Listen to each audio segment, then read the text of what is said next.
I am Juliana Kemokai. I am Ebola survivor.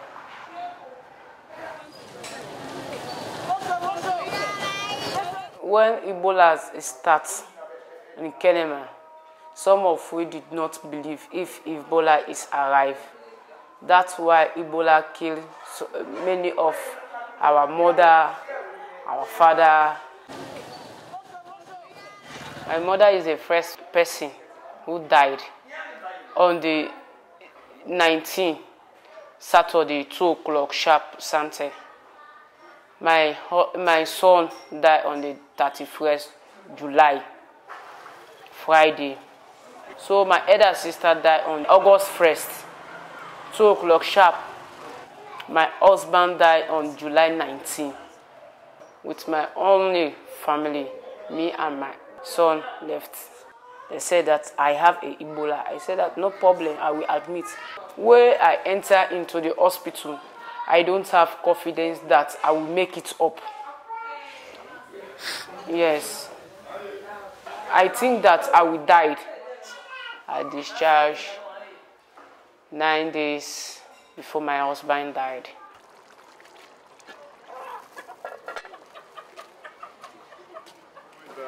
This is my aunt, yes. And this is my elder sister, the other one again, my elder brother. People look at me as back face. They did not want to see me. They mock me. They say that my mother have died and Ebola, and my husband and my son again. 3 days, I was sitting in the room crying by myself. I said that if I don't have mother again, I will know more human being.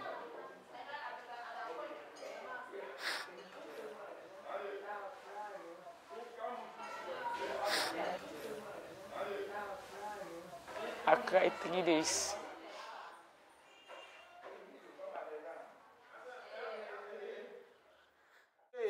I managed my future that I will make it up after Ebola.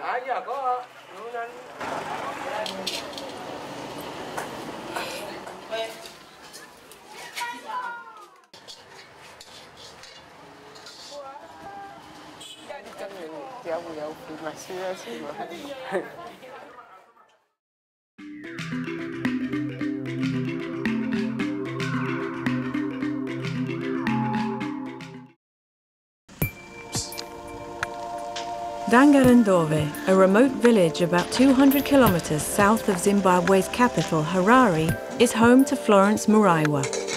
Each morning, Florence makes sure her 5 children start the day with a nutritious breakfast harvested from her small field.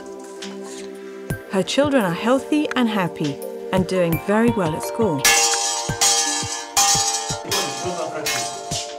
Florence understands the importance of good nutrition and is leading an innovative project with a group of like-minded women.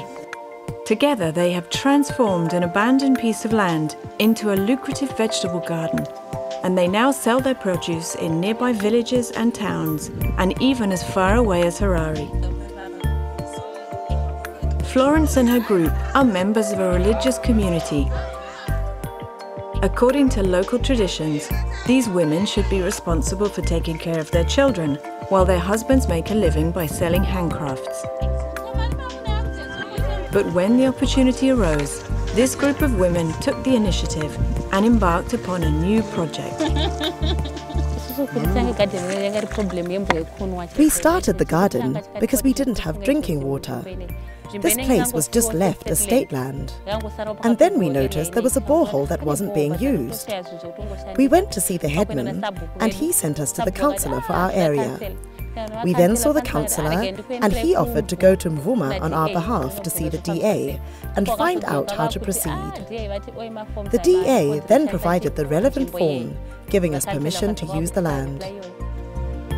When they saw how well the garden project was going, the women's husbands started helping out and sharing duties. Further growth came when the government of Zimbabwe invited the Food and Agriculture Organization of the United Nations to join them in supporting this and 825 other community gardens across the country. These women are now making an impact with the other wider community members. They are learning from these women. Other community members also want to participate. They also want to learn from what these women have done. So as drivers of change within the community, I think we can see that this project has contributed immensely, one, to women's empowerment, to gender equality, but more so to household food and nutrition security. As the farmers expand their gardens and assets, profits continue to grow. They are now producing up to 200 crates of tomatoes per week, earning them close to $3,000 US. They are making an important contribution to the food and nutrition security of their communities and of the country as a whole. What we used to buy, we now grow in our garden. We eat much healthier food now, and the only thing we buy is meat because we have Zim asset in our garden.